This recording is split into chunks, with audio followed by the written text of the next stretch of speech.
Hello दोस्तों, स्वागत है आपका मेरे पॉलिटी के इस सीरीज़ में। ये हमारा पार्ट 4 होने वाला है। ठीक है, पहला 3 पार्ट आप ज़रूर देखना, तब समझ आएगा आपको अच्छे से। देखिए दोस्तों, हम बात कर रहे थे कुछ पॉलिटी के कुछ कोर एरियाज़ में उन्हें कहता हूँ दोस्तों, जिससे हर साल या हर कॉम्पिटिटिव एग्ज़ाम में वो उससे क्वेश्चंस जो है वो रहता ही रहता है। ठीक है, मतलब आप इसे इग्नोर नहीं कर सकते। कुछ कोर जो बेसिक जिसे आप कहते हैं या फाउंडेशन कहते हैं, वो होता है पॉलिटी का। ठीक है, कॉम्पिटिटिव एग्ज़ाम्स के नज़रिए से। अब जैसे दोस्तों देखिए, मैं आपको लॉजिकली प्रूव करता हूँ एक बात। पिछले 2016 के जेपीएससी में आप देखिए दोस्तों, पीटी में 4 क्वेश्चंस मैं आपको भी गिनाता हूँ, जो मेरे पिछले 3 वीडियोज़ अगर आप अच्छे से देखे होंगे, तो इन चारों के चारों आप क्वेश्चंस का आप आंसर कर सकते हैं। अब मैं आपको बताता हूँ, खुद भी आप देख सकते हैं। ठीक है, पहला क्वेश्चन जो पूछा गया था वो था कि national commission on schedule tribes और शेड्यूल कास्ट जो है वो किस अमेंडमेंट में अलग किया गया। ये अमेंडमेंट का सवाल था दोस्तों। ठीक है, एक क्वेश्चन पूछा गया कि एंटी डिफेक्शन जो है, दल बदल, वो किस अमेंडमेंट से संविधान में जोड़ा गया, यानी 52वां संशोधन। तो ये क्वेश्चन था दोस्तों दूसरा। ठीक है, तीसरा क्वेश्चन मैं आपको बताता हूँ दोस्तों। इसमें पूछा गया जो वित्त आयोग जो है, फाइनेंस कमीशन, वो किस अनुच्छेद के अंदर आता है। ठीक है, तो वो था 270। क्वेश्चन थोड़ा ट्विस्टेड था दोस्तों। इसमें पूछा गया था कि जो केंद्र द्वारा करों का विभाजन होता है, केंद्र द्वारा जो करों का विभाजन सेंटर और स्टेट के जो टैक्स का डिस्ट्रीब्यूशन होता है, वो किस आर्टिकल के तहत होता है। तो ये फाइनेंस कमीशन का ही आर्टिकल है दोस्तों। ठीक है, फाइनेंस कमीशन के बारे में इंडायरेक्टली पूछा गया था आपसे। दोस्तों मैं आपको बता दूं, फाइनेंस कमीशन जो है, जैसे कि कुछ कॉन्स्टिट्यूशनल बॉडीज़ जिसके बारे में आपको बता भी चुका हूँ, finance commission, election commission, CAG, attorney general of India, इन सब से दोस्तों क्वेश्चन रहेगा ही रहेगा एग्जाम में। ठीक है, बीपीएससी में इस साल इलेक्शन कमीशन पे सवाल था। उसके बाद फाइनेंस कमीशन का पिछले 2016 के जेपीएससी में दोस्तों 2 सवाल था। ठीक है, एक तो किस अनुच्छेद में पूछा गया था, दूसरा पूछा गया था कि उसके रिकमेंडेशन से कितने प्रतिशत का जो टैक्स का विभाजन किया गया, तो उसका आंसर 42% था। ठीक है, 14वें वित्त आयोग का। ठीक है, 14th फाइनेंस कमीशन का। तो फाइनेंस कमीशन पर क्वेश्चन ज़रूर रहेगा दोस्तों। ठीक है, तो और ये तीसरा हो गया। चौथा भी आपको मैं बता देता हूँ दोस्तों। चौथा पूछा गया था कि भारतीय संविधान का, इंडियन जो कॉन्स्टिट्यूशन है, वो सबसे पहले जब देश आज़ाद हुआ था, ठीक है, यानी मूल भारतीय संविधान में कुल कितने अनुच्छेद, कितने पार्ट्स और कितने भाग थे। ठीक है, कितने अनुच्छेद, भाग और अनुसूची, यानी कि आप देखिए जब कॉन्स्टिट्यूशन बना, ये भी आपको पिछले वीडियो में बताए थे दोस्तों। ठीक है, कि उस समय क्या था, 390 आर्टिकल्स थे। ठीक है, 22 पार्ट्स थे और 8 शेड्यूल थे। ये क्वेश्चन डायरेक्टली वन लाइनर आपसे पूछा गया था दोस्तों। तो आप देख सकते हैं 4 के 4 इजी क्वेश्चंस अगर आप सही कर देते दोस्तों बहुत आराम से, तो आपका 8 नंबर जो है वो गारंटी था। तो इसलिए यही मेरा मकसद है दोस्तों, कि आपके प्रिपरेशन में ऐसा कंट्रीब्यूशन करना जिससे आपका पेपर 2 जो जेपीएससी का झारखंड स्पेसिफिक है, उसमें आपको तो आप कर ही लोगे, मुझे पता है। 70 से 80 क्वेश्चंस तक आप सही बनाओगे, पर उसके साथ साथ जो पेपर 1 है, जिसको लोग बहुत इग्नोर करके जाते हैं, ठीक है, ये भी आपके प्रिपरेशन में बहुत इंपॉर्टेंट रोल प्ले कर सकता है, मेरा ये मानना है दोस्तों। तो बस मेरा कंट्रीब्यूशन ये रहेगा, पेपर 1 में आपका किसी भी तरह से 40 क्वेश्चंस एटलीस्ट आपका सिक्योर हो जाए, बस कोर एरिया से।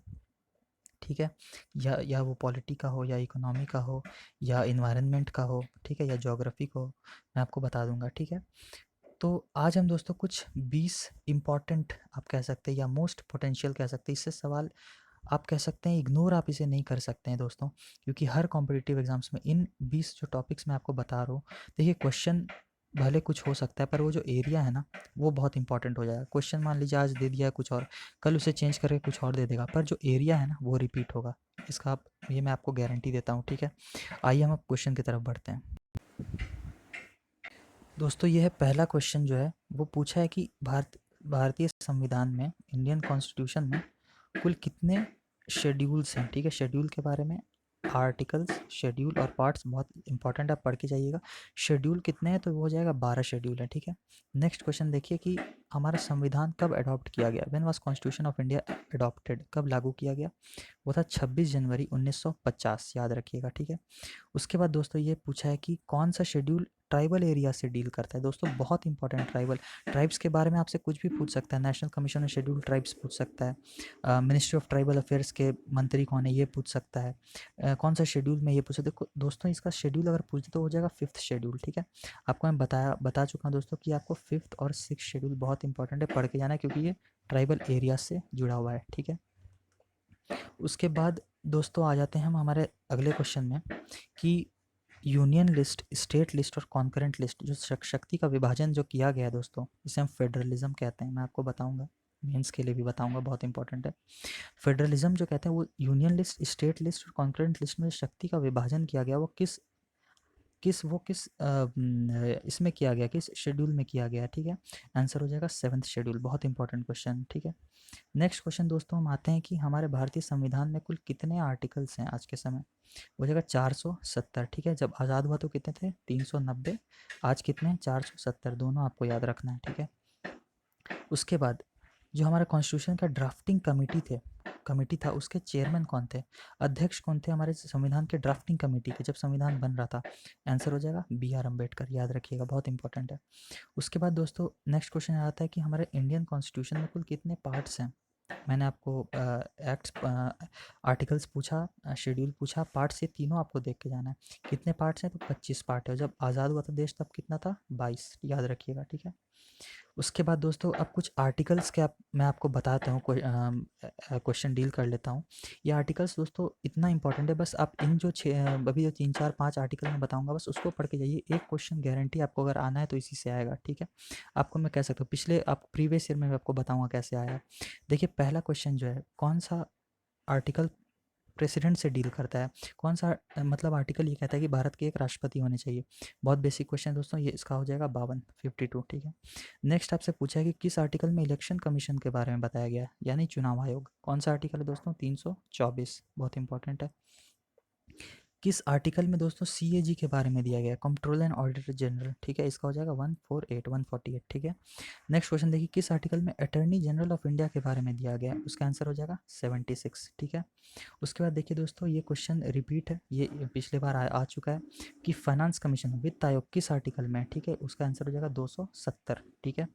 उसके बाद दोस्तों ये बहुत इंपॉर्टेंट क्वेश्चन है, national commission on scheduled tribes जो है वो किस अमेंडमेंट के थ्रू लाया गया। ये अमेंडमेंट का सवाल आ गया दोस्तों। देखिए ये अमेंडमेंट AA जो है ना दोस्तों, ये अमेंडमेंट एक्ट होता है, तो मैंने शॉर्ट फॉर्म में इसे लिख रखा है, आप कंफ्यूज मत होइएगा।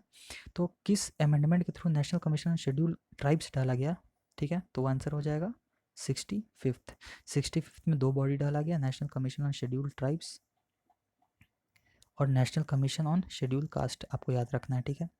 उसके बाद क्वेश्चन है दोस्तों आपका ये पंचायती राज से रिलेटेड बहुत इंपॉर्टेंट क्वेश्चन है, कब डाला गया पंचायती राज, किस अमेंडमेंट में। आंसर हो जाएगा 73, ठीक है। आपको याद रखना 73 और 74 बहुत इंपॉर्टेंट है। 3rd में पंचायत डाला गया, 4th में म्यूनिसिपैलिटीज़ डाला गया, ठीक है। उसके बाद दोस्तों बहुत इंपॉर्टेंट ये भी सवाल है, GST जो है हमारा गुड्स एंड सर्विसेज टैक्स, ये किस अमेंडमेंट के थ्रू इंट्रोड्यूस किया गया है हमारे संविधान में। इसका आंसर हो जाएगा 101st अमेंडमेंट, याद रखिएगा, ठीक है। 2017 में हुआ था ये। नेक्स्ट क्वेश्चन है दोस्तों 42वां संविधान संशोधन, जो बहुत इंपॉर्टेंट है, आपको बता चुका हूँ पहले ही। ये किस ईयर में लाया गया, आंसर होगा 1976 इमरजेंसी के ठीक है 1 साल बाद, ठीक है। 75 में इमरजेंसी था, 76 में इंदिरा गांधी की सरकार ने लाया था इसे। उसके बाद दोस्तों दल बदल, एंटी डिफेक्शन जो है किस अमेंडमेंट में डाला गया, ये प्रीवियस ईयर क्वेश्चन है दोस्तों, आ चुका है। आंसर हो जाएगा 52nd, 52वां। नेक्स्ट क्वेश्चन दोस्तों देखिए ये अमेंडमेंट पूछा है, इस बार मैं पूछा हूँ शेड्यूल, एंटी डिफेक्शन दल बदल किस शेड्यूल में है, तो आंसर हो जाएगा आपका 10th, कंफ्यूज मत होइएगा, बहुत इंपॉर्टेंट क्वेश्चन है। नेक्स्ट क्वेश्चन है दोस्तों कि अभी तक जो हमारा संविधान है वो कितनी बार अमेंड हो चुका है, ठीक है। हमारा संविधान अब तक कितनी बार अमेंड हो चुका है, 2021 चल रहा है, तो पिछले 70 साल में कितनी बार अमेंड हो चुका है, आंसर हो जाएगा 104। लास्ट जो अमेंडमेंट था वो 104th अमेंडमेंट था, आपको याद रखना है। ये जो लास्ट क्वेश्चन है दोस्तों, तो ये मैं चाहता हूँ आप खुद आंसर दें कमेंट बॉक्स में, थोड़ा ट्रिकी क्वेश्चन है, मज़ा आएगा आपको करने में। कि जो पार्लियामेंट ऑफ इंडिया है, भारत के जो संसद है, वो क्या नहीं कंसिस्ट करता है, ठीक है। आप क्वेश्चन पढ़िए, डू नॉट कंसिस्ट ऑफ। तो संसद में क्या नहीं है दोस्तों, ये चारों में से, Lok Sabha, Rajya Sabha, chief justice of India या प्रेसिडेंट ऑफ इंडिया, आपको कमेंट में देना है, ठीक है दोस्तों। मैं कोशिश करूँगा जो मोस्ट इंपॉर्टेंट या कहूँ मैं जो कोर एरियाज पे और भी जो प्रश्न कुछ बन सकते हैं हमारे संविधान से, वो मैं आपके सामने लाऊँ, ताकि मैं चाहता हूँ 3 से 4 क्वेश्चन जितना भी पॉलिटी में पूछ रहा है वो आपका कम से कम सिक्योर हो जाए दोस्तों, ठीक है। तो मिलते हैं हम आपसे नेक्स्ट वीडियोज़ में। ओके, बाय, थैंक्स दोस्तों।